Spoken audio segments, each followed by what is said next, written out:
Hello and welcome to this video. Today we're going to be talking about different types of film stocks and what some of the pros and cons of each might be, as well as which one may be best for you wherever you are on your sort of film photography journey. Let's get started with the different types of film, so sort of the main basic types of film. The first and most common that you will see is what's called C41 film. So this is also known as color negative film.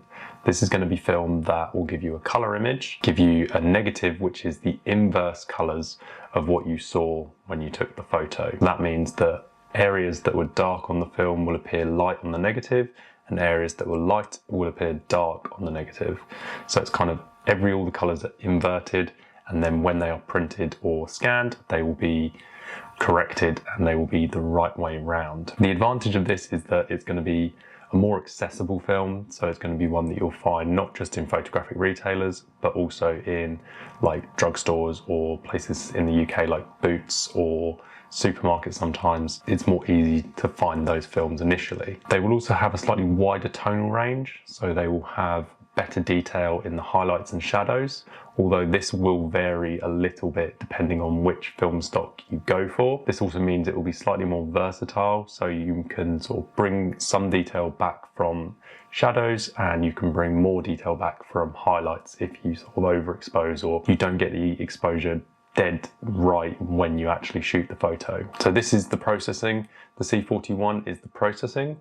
So this is how the film is chemically processed. This is advantageous because the film itself is often processed automatically through a machine, meaning that the film is basically fed into a machine and it then comes out the other end completely dry and completely processed. It's a very quick and sort of easy way to get processed, so for that reason it's going to be fairly cheap, what normally is recommended for beginners due to that sort of reduced cost. So the next film would be the black and white films.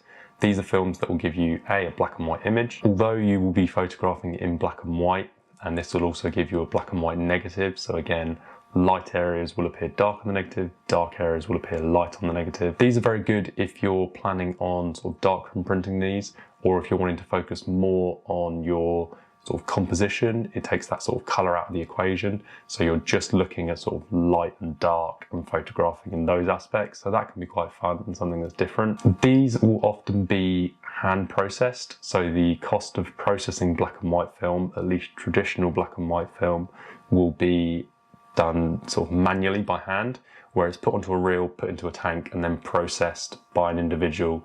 The cost of this processing will be slightly higher because of that, just because you then have to have someone set aside for like half an hour, 45 minutes just to keep an eye on that to make sure everything is stable and it's developed correctly. The last type of film, and one that's slightly more uncommon these days, is going to be slide film. So this is what's called a color reversal film, where the actual negative or film strip itself, when you get it processed, the colours are true to life. So light areas appear light on the film strip, dark areas appear dark on the film strip, which is a lovely way to shoot, and the quality you get from those is very, very nice. They're very, very fine grains, so you can blow them up really big because they're designed for sort of projecting very, very large or to whatever size you really wanted to. The downside of this is they will have more limited sort of use cases. So they are often lower ISO, sort of 50, 100 ISO, and they're more suited for sort of landscape photography. Although you can use them for things like portraiture, you do need quite a lot of light to get a correct exposure. With that, they also have much narrower tonal ranges. So your difference between your brightest area and your darkest area is going to be much narrower, and therefore they will appear sort of punchier and slightly more contrasty. And for this reason, it means that pretty much what you get on the negative is what you get. Detail will be lost in the shadow much sooner, detail will be lost in the highlights much sooner, compared to the black and white or C41 films, which will both have slightly wider tonal ranges. Due to its sort of less popular nature, the slide films will also be harder to get developed, and they will also therefore be more expensive to get developed. Fewer labs are still doing what's called E6 processing, and the ones that are will do it in sort of limited batches. And with the process itself, it's a lot more sort of temperature sensitive in order to get the colours not shifted. It's a lot more sort of precise, so oftentimes the processing will be more expensive than that of a colour negative or a black and white.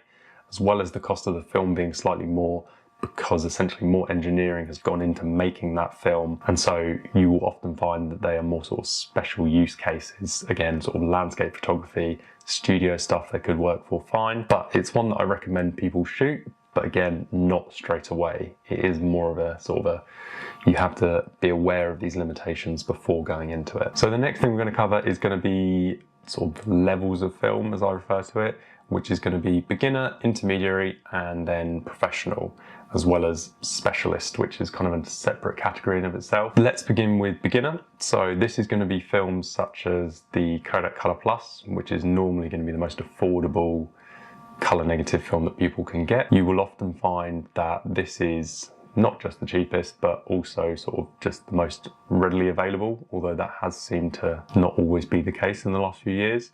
But the reason for this is it has a slightly reduced tonal range, the colors are slightly muted, but it's very good for testing cameras just to see if there's any light leaks, or if you're just getting into film photography and you're not sure if you want to or not, then this film is kind of ideal for people sort of just dipping their toe into the medium itself. The other film that I would class in this sort of beginner category would be Ilford XP2. Now this is a black and white film, so it will give you black and white images, but similar to the Color Plus, they are both C41 process, so they are cheaper to get processed because they go through a machine, as previously mentioned. Therefore, if you're wanting to get something that will give you black and white images and is going to be cheaper to process, if you're on, say, like a slightly tighter budget, then the XP2 is an excellent option, and again is one that I personally recommend to people who are looking for black and white results while trying to keep the cost down a little bit. It's also a very nice film if you are just shooting black and white. Yeah, you get that same level of control if you wanted to use colour filters, which is again something that I may cover in the future,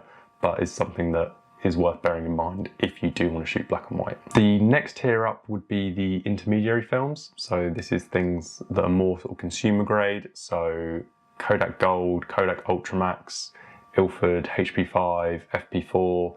I'd probably class the lomography films, so the colour negative 100, 200 and 400 and 800 in this range. These are more sort of consumer grade because they have a more defined look. If you're looking for a colour negative film that has more of that sort of poppy, contrasty and sort of more saturated look, these are the ones you'd go for. These are the classic films that you'd have found in sort of the 90s, early 2000s in most people's point and shoot cameras. So it's a more stylized look straight out of camera. You don't have to worry too much about editing. And if you wanted to edit them, you've got more detail in the highlights and shadows that you can play with if you wanted to. So the Gold and the Ultramax, again, they're C41 films, and they're great if you have a bit of experience with your camera and you do want to get slightly sharper results because there's a reduced grain, slightly more punchy results with the increased contrast, things like that. And then the HP5 FP4, these are traditional black and white films. So these films are developed by hand. You can easily do it yourself if you get the equipment. It's just following the steps. It's a much easier process to develop them yourself. And again, you've got then more control, and these are starting to get into being available in a wider range of formats. So the Gold, for instance, you can get in 35mm or 120. The HP5 FP4 you can get all the way from 35mm all the way up to sort of like large format. So it kind of covers a wider range for photographers who are getting into those sorts of things. I'd probably also say that the Kodak black and white films are at this sort of level. They're not quite professional. So the Tri-X 100 or the Tri-X 400 are more equivalent to HP5 or FP4 with their sort of tonal ranges and grain structure, things like that. The last tier on this list would be the professional films. So this is things like the Kodak Portra 160, 400 and 800. For all of those, you're going to have, again, a much wider tonal range, so more detail in the highlights and shadows. The advantage of this being that you can then pull more detail out in post-processing. With that, you will also get a slightly flatter colour palette, so the colours themselves will be slightly more muted, because the idea behind it is that they will be edited in, say, Photoshop, Lightroom, whatever photo editing software you're using. Images themselves will be manipulated to give you the look you want. So if you're looking to take more control, this is when those portrait films will be great. You're also looking at things like Ektar, which is again a finer grain film. So it's a 100 speed and is more suited to sort of specialist landscape photography. Not great for portraits, which is where the portrait films are good for. So it's kind of a deviation from that. The Ektar film's very, very good for landscapes, punchier colours and punchier contrast while retaining that wider tonal range. In black and white, you're then looking at things like the Ilford Delta range or the Kodak T-Max range. So with both of these, you're then getting what's called a T structure of grain, where the grain itself in the film is a different shape essentially, and will give you basically like more resolution. So it's going to be giving you a slightly sharper image and slightly more detail, while the grain itself is less obvious in the final image. This is going to be good if you're wanting to blow prints up really, really big, or if you're going to want to project them, anything like that. This is where they're sort of ideal.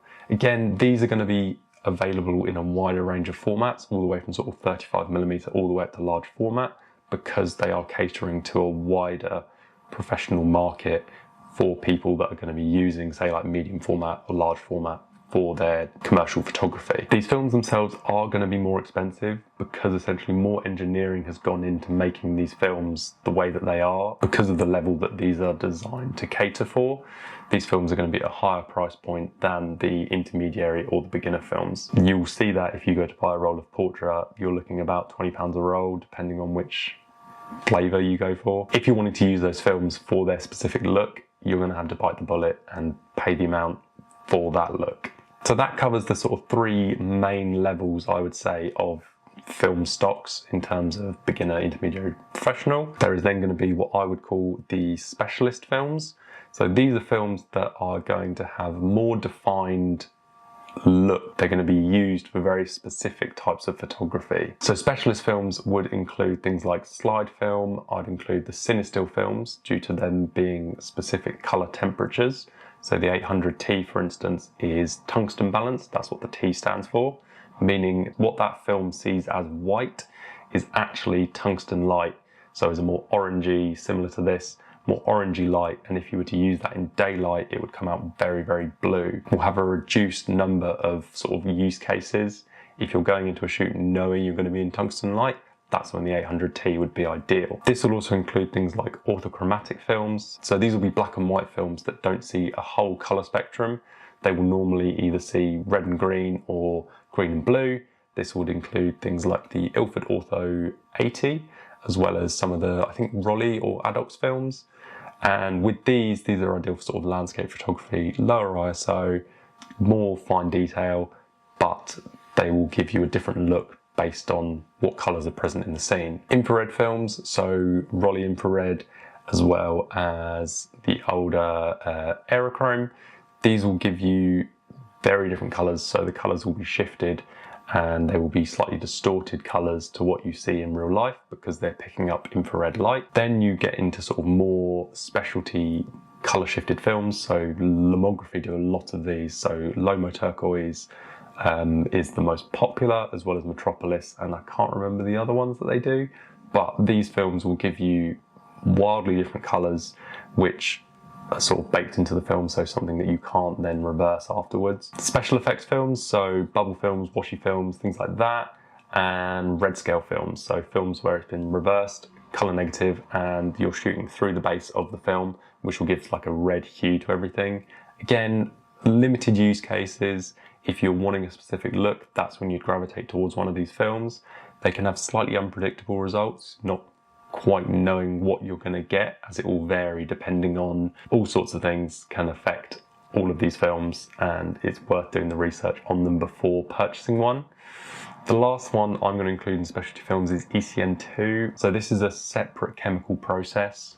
It's essentially C41, however there's an extra step to remove a layer on the back of the film. So ECN2 is designed primarily for cinematography films, where that backing layer prevents any sort of jamming of cameras where the film's moving so fast, and prevents static build-up, so it stops any small sort of little static charges building up on the film. If you were to put an ECN2 film through a traditional C41 processor, you will destroy the processor, and the lab will not be very happy with you. So if you are just getting started, I would avoid the ECN2 films. You'll see them around and they are cheaper to begin with because they are just reloaded from sort of master rolls, which are big rolls put into small canisters. but you need to be aware that getting these processed can be tricky. And again, with all of these films, it may be tricky to get them processed if they are using sort of specific chemical processes to develop the films. So that's something to bear in mind if you are thinking about using a more specialty film. So with that all covered, I hope that was slightly informative to some people out there. I hope that helped you make the right choice with film stock. If you're unsure of anything, please do ask in the comments below. That would be great, and I will get back to you as soon as possible. If you think I've missed anything in this video, please do comment that below as well. If you've got any questions about specific film stocks, I will more than happily do some research and find out about those. If I've missed any chemical processes, anything like that, pop those down below. And yeah, if you like the video, feel free to like it. If you really like the video, you are more than welcome to subscribe. That would be great. Just past 1,000 subscribers, which is great. Thank you very much for that. And yeah, thank you very much for watching. I will see you in the next video.